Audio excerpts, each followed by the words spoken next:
भाभी, हमारे कॉलेज की तरफ से गोवा के लिए एक ट्रिप ऑर्गेनाइज की गई है, जिसके लिए वो हमसे 5,000 रुपए ले रहे हैं। मेरी सभी सहेलियां जा रही हैं। मेरा भी बहुत मन है, प्लीज मुझे जाने दो। हे राम, 5,000 रुपए! इतने में तो मैं महीने भर का राशन भरवा लूं। कोई जरूरत नहीं है कहीं जाने की। चुपचाप से घर पर रहो और घर के कामकाज में मेरी मदद करो। ये लो, जल्दी से इन कपड़ों को प्रेस कर दो। लेकिन भाभी, अभी तो मुझे कॉलेज के लिए देर हो रही है। मैं शाम को आकर सारे कपड़े प्रेस कर दूंगी। अरे, पढ़ लिख के कौन सी तू कलेक्टर बन जाएगी? शादी के बाद चूल्हा चौका ही तो संभालना है। चल, अब जल्दी से सारे कपड़े प्रेस कर दे। इसके बाद बेचारी शिवानी उस दिन कॉलेज न जाकर सभी कपड़ों को प्रेस करने लग जाती है। शिवानी जब 8 साल की थी, तभी उसके माता पिता का देहांत हो गया था। वो अपने भैया भाभी के साथ रहती थी। उसके भैया भाभी उसके साथ अच्छा बर्ताव नहीं करते थे। अगले दिन सुबह जब शिवानी कॉलेज जाती है तो वहाँ उसका बेस्ट फ्रेंड आकाश उससे पूछता है, अरे शिवानी, कल तुम कॉलेज क्यों नहीं आई? पता है मैं कितनी देर तक तुम्हारी राह देखता रहा। बस यूं ही आकाश, एक्चुअली वो घर में काम ज्यादा था। काम ज्यादा था या फिर तुम्हारी भाभी नहीं चाहती थी कि तुम कॉलेज जाओ? हाँ आकाश, दरअसल मेरी भाभी ने मुझे आने नहीं दिया। वो नहीं चाहती कि मैं कॉलेज जाऊं और पढ़ाई करूं। अगर मैं घर पर पढ़ना भी चाहूं तो वो कोई ना कोई बहाना बनाकर मुझे काम में लगा देती है। तो तुम उनकी शिकायत अपने भैया से क्यों नहीं करती? भैया से कहकर कोई फायदा नहीं है। वो भी भाभी की तरह हर समय मुझसे लड़ते रहते हैं। अपनी शादी से पहले तो वो मुझे बहुत प्यार करते थे, लेकिन जब से भाभी उनकी जिंदगी में आई है, तब से वो बिल्कुल ही बदल गए। शिवानी का उदास चेहरा देखकर आकाश दुखी हो जाता है, क्योंकि वो शिवानी को दिल ही दिल में बहुत चाहता था। लेकिन शिवानी इस बारे में कुछ नहीं जानती। फिर तभी कॉलेज की बेल बजती है और आकाश हंसते हुए शिवानी से कहता है, अरे जल्दी चलो, त्रिपाठी सर का लेक्चर शुरू होने वाला है। अगर देर हो गई ना तो उनका बर्ताव हमारे लिए खराब हो जाएगा। इसके बाद शिवानी और आकाश जोर जोर से हंसने लगते हैं और लेक्चर अटेंड करने के लिए क्लास में चले जाते हैं। ऐसे ही कुछ दिन बीत जाते हैं। फिर एक दिन आकाश शिवानी को अपनी कार में उसके घर छोड़ने चला जाता है, लेकिन गाड़ी से उतरते हुए नैना उसे देख लेती है और शिवानी के घर पहुंचते ही कहने लगती है, ये कोई वक्त है घर आने का? तुम्हारे अंदर कुछ शर्म बची है या नहीं? भाभी, आप इतना नाराज क्यों हो रही हो? 1 घंटा ही तो लेट हूँ। आप तो ऐसे चिल्ला रही हैं जैसे 2 दिन से कहीं गायब हूँ। मुझसे जुबान लड़ाती हो? अगर आज तुमसे 1 घंटे का हिसाब नहीं लिया ना, तो कल से 2-2 दिन भी गायब रहने लगोगी। अब जो मैं पूछ रही हूँ उसका सीधा सीधा जवाब दो। भाभी, कल से मेरे एग्जाम शुरू होने वाले हैं, तो लाइब्रेरी में बैठकर पढ़ाई कर रही थी। घर पर तो आप मुझे पढ़ने नहीं देती, किसी न किसी काम में लगाए रखती हैं। अच्छा बेटा, जुबान तो कैंची की तरह चलती है तुम्हारी। आखिर कौन था वो लड़का जो तुम्हें यहाँ छोड़ने आया था? वो मेरे कॉलेज में मेरे साथ ही पढ़ता है। आज पढ़ाई के चक्कर में थोड़ा लेट हो गई थी, इसलिए वो मुझे घर ड्रॉप करने आया था। आजकल बड़े पंख लगे हुए हैं तुम्हारे। आज किसी के साथ रात को घर आई हो, कल किसी के साथ शादी करके आ जाओगी, तो क्या इज्जत रह जाएगी हमारी? आने दो तुम्हारे भैया को, उन्हें भी तो पता चले क्या गुल खिला रही है उनकी बहना। शिवानी नैना को समझाने की बहुत कोशिश करती है कि जैसा वो सोच रही है ऐसा कुछ भी नहीं है, लेकिन नैना शिवानी की एक नहीं सुनती और अपने पति मयंक के घर आते ही शिवानी के खिलाफ उसके कान भर देती है। अगली सुबह शिवानी जैसे ही तैयार होकर कॉलेज के लिए निकलने लगती है, तभी मयंक उसे रोकते हुए कहता है, शिवानी, आज से तुम कॉलेज नहीं जाओगी। लेकिन क्यों भैया, आज तो मेरा एग्जाम है। अरे बहुत कर ली तुमने पढ़ाई, अब घर पर रहकर घर के कामकाज सीखो। इससे पहले कि तुम हमें कहीं मुंह दिखाने लायक नहीं छोड़ो, उससे पहले ही हम तुम्हारी शादी कर देंगे। शादी? इतनी जल्दी भैया? नहीं भैया, जब तक मैं पढ़ाई पूरी नहीं कर लेती तब तक मैं शादी नहीं करूंगी। शिवानी, तुम्हें पता है ना, मैंने एक बार जो फैसला ले लिया सो ले लिया। कल शाम तुम्हें देखने लड़के वाले आ रहे हैं, तुम तैयार रहना, हम जल्द ही तुम्हारी शादी कर देंगे। शिवानी अपने भाई को समझाने की बहुत कोशिश करती है, लेकिन मयंक उसकी बिल्कुल नहीं सुनता। और उधर कॉलेज में बैठा आकाश कब से शिवानी की राह देख रहा होता है। एग्जामिनेशन हॉल में शिवानी के न आने के कारण आकाश भी वहां से बिना पेपर दिए ही चला जाता है। एग्जाम खत्म होने के बाद शिवानी और आकाश की दोस्त निधि आकाश के पास आकर बैठती है और उससे कहती है, आकाश तुम पागल हो गए हो क्या, जो बिना पेपर दिए आ गए? निधि यार, आज शिवानी कॉलेज नहीं आई, मुझे कुछ ठीक नहीं लग रहा। क्या तुम उसके घर जाकर पता कर सकती हो कि आखिर बात क्या है?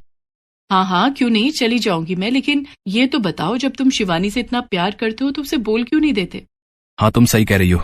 अच्छा, उसको जाकर बोलना कि कल सुबह मुझे पहाड़ी वाले मंदिर पर मिले। इसके बाद निधि सीधा शिवानी के घर जाती है और उसे आकाश का मैसेज दे देती है।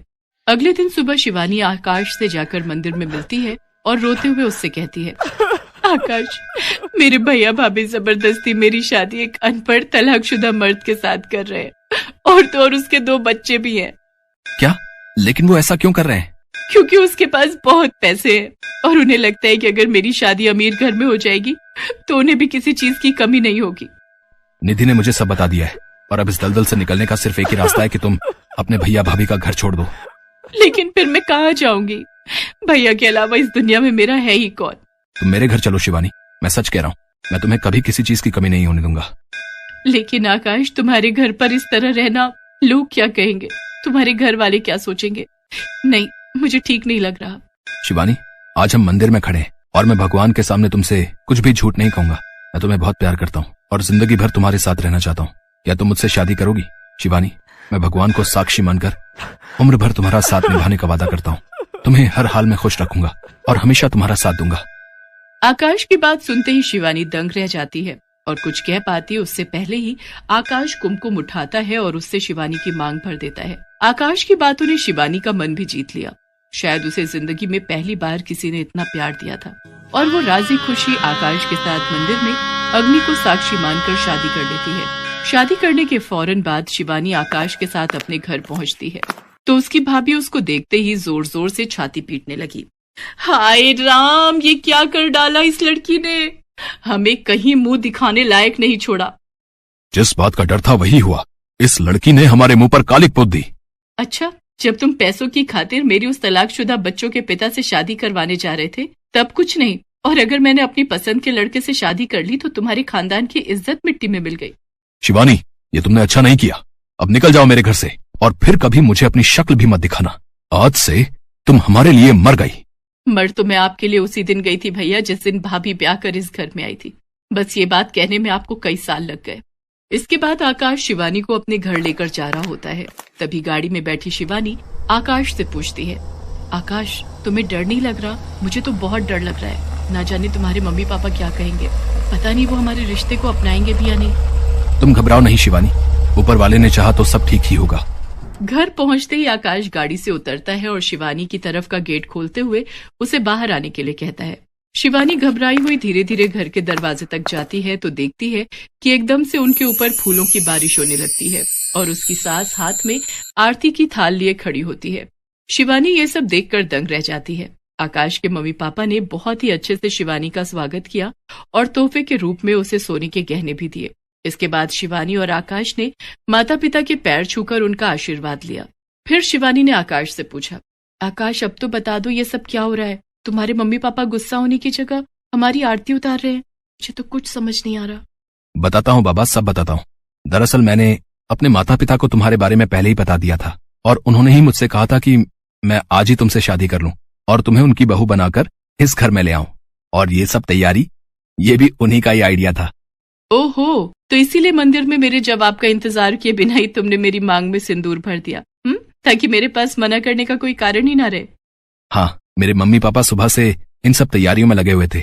उन्होंने ही घर को सजाया, तुम्हारे मेरे लिए गिफ्ट लेकर आए और ये फूलों वाला आइडिया, ये भी उन्हीं का ही था। सच में आकाश, तुम्हारे मम्मी पापा बहुत अच्छे हैं। तुम्हारे नहीं बल्कि हमारे। आज से वो तुम्हारे भी तो मम्मी पापा हैं। हाँ हाँ, हमारे मम्मी पापा बहुत अच्छे हैं। इसके बाद दोनों ने अपनी ग्रेजुएशन पूरी की और फिर दोनों की ही एमएनसी कंपनी में नौकरी लग गई।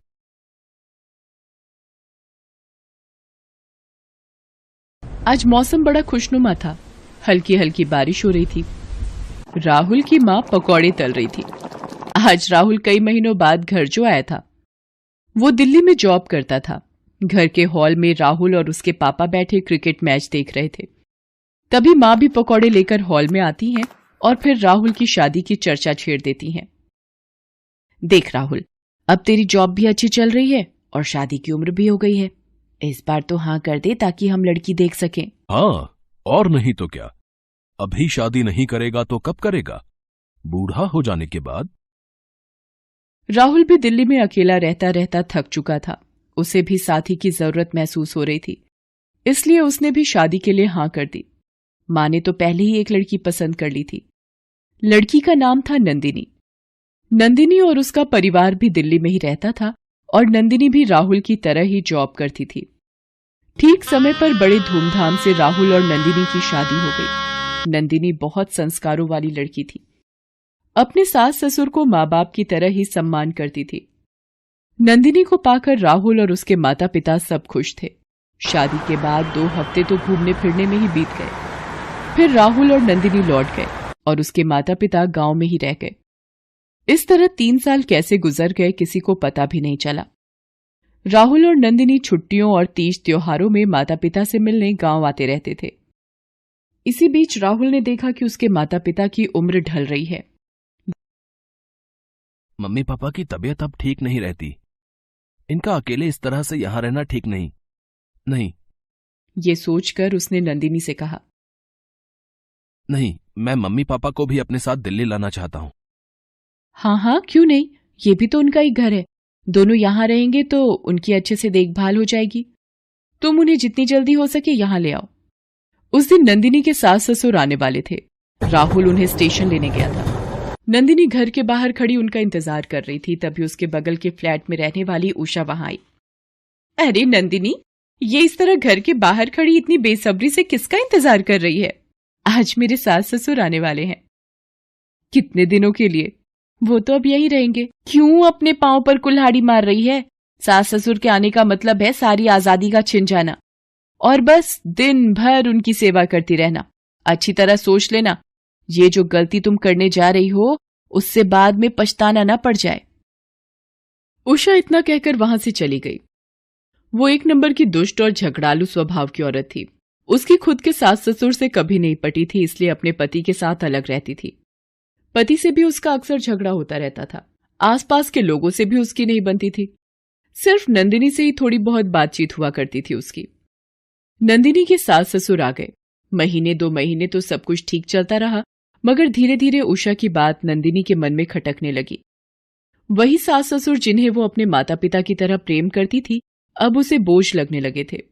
उस पर उषा रोज आकर उसके कान भी भरती रहती। मैंने तो तुमसे पहले ही कहा था, अब भुगतो, अभी भी समय है, निकाल बाहर करो इस झंझट को अपने घर से और चैन से अपने पति के साथ रहो।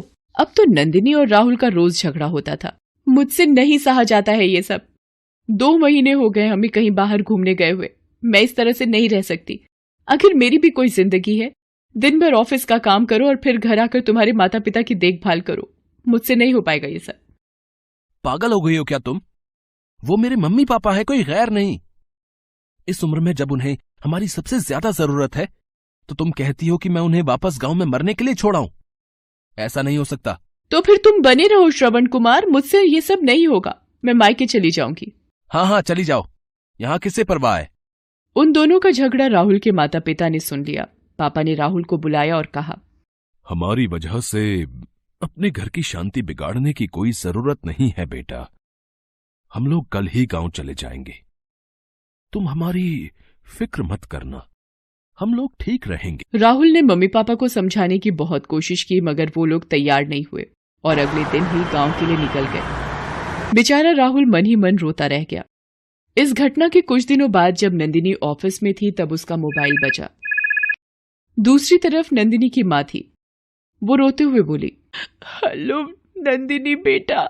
फिर माँ अचानक चुप हो गई। केवल उनकी सिसकियों की आवाज फोन पर आ रही थी। माँ की ये चुप्पी नंदिनी को बुरी तरह डराने लगी। हेलो माँ, तुम बोलती क्यों नहीं? सब ठीक तो है ना माँ? कुछ भी ठीक नहीं है बेटा।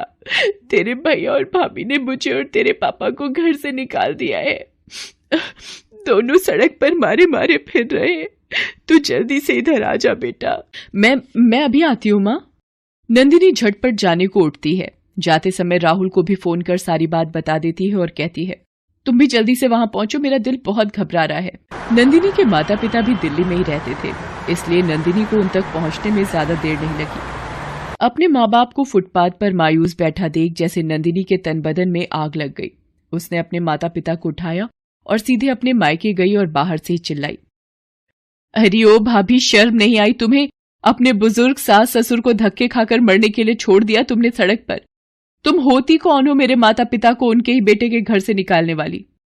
तब तक नंदिनी के भैया और भाभी भी बाहर आ गए। अपने भाई को देखते ही नंदिनी का पारा और बढ़ गया और फिर वो चिल्लाते हुए बोली, और भैया तुम? शादी हुई नहीं कि माँ बाप को भूल गए? जिस माँ बाप ने इतने नाजों से इतनी मुश्किलें उठाकर पाला है तुम्हें, आज तुमने उन्हें बेघर कर दिया अपनी बीवी के कहने पर। उसकी इतनी बातें सुनने के बाद तो उसकी भाभी भी बोल पड़ी, हम ये सब तुम्हारे ही नक्शे कदम पर चलते हुए कर रहे हैं ननद जी। खुद तो जैसे तुमने बड़ी अन्नपूर्णा देवी बनकर अपने सास ससुर को अपनाया था ना। अरे खुद के सास ससुर तो 2 महीने भी बर्दाश्त नहीं हुए तुमको। मैं तो फिर भी कई सालों से तुम्हारे माँ बाप की सेवा करती आई हूँ। खुद के अंदर झांकती नहीं और चली आई दूसरों पर उंगलियां उठाने। नंदिनी का चेहरा शर्म से झुक गया। तभी वहां राहुल भी आ गया। वो राहुल से लिपट कर रोने लगी। मुझसे बहुत बड़ी भूल हो गई राहुल। अपने देवता जैसे सास ससुर से मैंने जानवरों जैसा व्यवहार किया है। भगवान मुझे कभी माफ नहीं करेगा। अभी नंदिनी रो ही रही थी कि अचानक वहां सब लोग हंसने लगे। नंदिनी को समझ में ही नहीं आया कि ये सब क्या हो रहा है। जिस दिन तुमने मेरे माता पिता को घर से निकाला था, उसी दिन मैंने तुम्हारे मम्मी पापा को फोन कर सारी बात बता दी थी। उन्होंने ही ये सब प्लान बनाया था ताकि तुम्हें एहसास हो सके कि तुमने गलत किया है। नंदिनी अपनी मम्मी से लिपट गई और बोली, थैंक यू मम्मी, आपने मेरा घर बचा लिया। फिर नंदिनी राहुल के साथ गांव गई और अपने सास ससुर के पैरों में गिरकर उनसे माफी मांगी और फिर उन्हें लेकर दिल्ली आ गई। अब उसके घर में कोई झगड़ा नहीं होता था। नंदिनी बेटी की तरह ही सास से जिद करती और उसकी सास भी एक माँ की तरह उसकी सारी फरमाइशें पूरी करती थी। अब नंदिनी खुद को दुनिया की सबसे खुशनसीब लड़की समझती थी। एक दिन ऑफिस से लौटते हुए नंदिनी को फिर से उषा मिल जाती है।